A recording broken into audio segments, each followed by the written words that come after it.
Today on our 2009 Forest River Sunseeker, we're going to be taking a look at and installing the Lippert Solara 13.5-foot slider slide topper in white with white hardware, part number LCV 000163300. Here's what this awning is going to look like once it's installed on the camper. As you can see, it gives us full coverage of our slide out when it's fully extended. It's also wide enough that it's going to give us a few inches of overhang on each side to make sure that the slide out is fully covered. This one's 13.5 feet long from end to end to make sure that this slide out can be fully covered.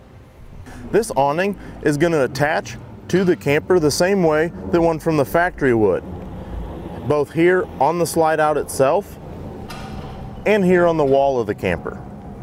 This awning makes for nice easy coverage because where it mounts, it's going to come out automatically with the slide out and then also roll up and retract when the slide out goes back in. And then here's what it looks like once it's fully retracted. These awnings are available from 5.5 feet long to 16 feet long in 6-inch increments. You can check the website to find the link that you need. Now that we've gone over some features, here we are at the rear slide out of this camper that we're going to be adding this awning onto.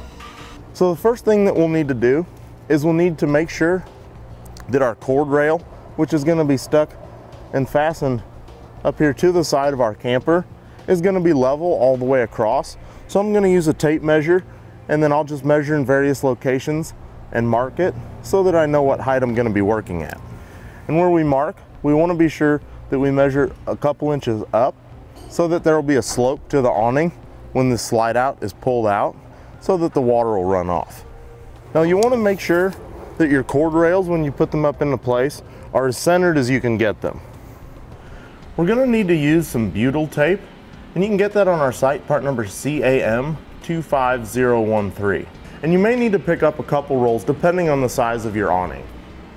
Now we'll take some of our butyl tape and we'll put it on the back side of our cord rails here. Once we've got the tape cut to the length we need, we'll move to the other one and do the exact same thing. Now we'll need to peel the backing off of our butyl tape. And with an extra set of hands, we'll get it lined up to our marks, making sure to get it as close to center as possible. We'll press it up against there, and then we can start at the end with some of the self-tapping screws came in the kit and begin putting them into the side of our camper.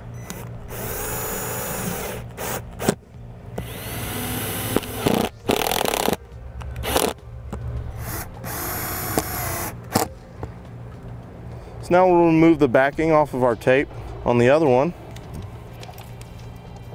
We'll put it up into place, get it lined up, and we want to make sure that this one lines up perfectly with our other one so that when our bead goes through this cord rail, it won't get caught there. Then I'll secure this one down the same way I did the other one.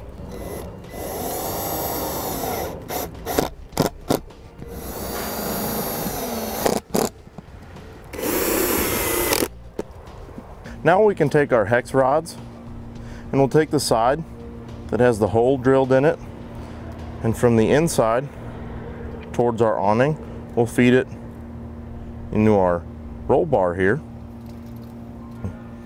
Then we'll take one of these end caps. You can see it's got the groove in it. We want a section of that groove to line up with that hole there. And what we'll do is take one of our pan head screws and use Phillips head screwdriver, tighten it down. That'll hold the bar and our end cap in there. So we'll go to the other side and do the same thing. Now with the mounting brackets that'll mount to the slide out on the coach, we'll need to apply butyl tape to the back side of them, and these will be sitting against the coach like this. And this is where our hex rods will go through. So we'll need to apply the butyl tape to where it covers the holes along the back side here. Then we'll do that same thing for the other bracket. Now we'll take our bracket and put it up into position, and we'll put it right up into the corner nice and tight here to where our fascia is molded on to our slide out. So we'll use 5 self-tapping screws in order to secure it in place.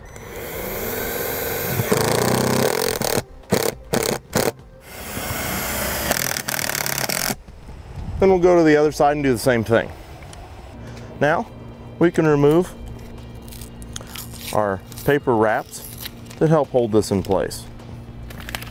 Now we'll need to take our bead and begin feeding it in.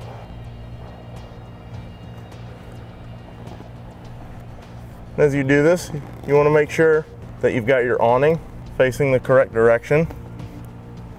Then we'll continue feeding it all the way down until the first end, that bar, has reached the opening. And what we'll do is bring it all the way down so that we can get our hex rod lined up and in place. And we'll push that all the way through, so then at the other end we can get the other side started. Quick tip, if you have a problem with the bar coming all the way to where it'll clear past the end of our bracket here, what you can do is you can take this screw loose, so then you can pull this bar out far enough for it to clear, push it back in, reposition it, and tighten that screw back up. You want to make sure that the awning is nice and centered so that you've got full coverage over the edges of your slide outs.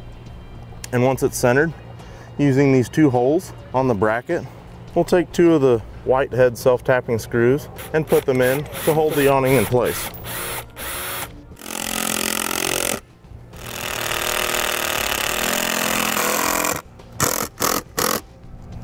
Now, on both sides, there's going to be a cotter pin here, and what we'll need to do is take this back side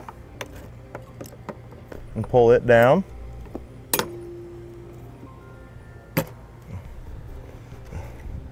And then you'll need to straighten it out. And you'll want to do this carefully, because once you've got it straightened out here, you'll rotate this to relieve tension and pull it out. And when you're pulling the second side out, it can snap on you. So you want to do that and then carefully let it roll up to gain tension. Because if you don't do that slowly like that, it can damage the vinyl for your cover. We'll test to make sure that our awning is working properly. So we'll take our slide out and bring it all the way out into position. Now, we'll take one of the small black self-tappers that comes in the kit and put it up through the bottom of our rail here into the edge of the black tubing, just to help hold the awning in place. Then I'll go to the other side and do the same thing. That's going to complete our look at and installation of the Lippert Solara 13.5-foot slider slide topper in white with white hardware, part number LCV000163300 on our 2009 Forest River Sunseeker. Click the link below to shop, learn more, or visit us at etrailer.com.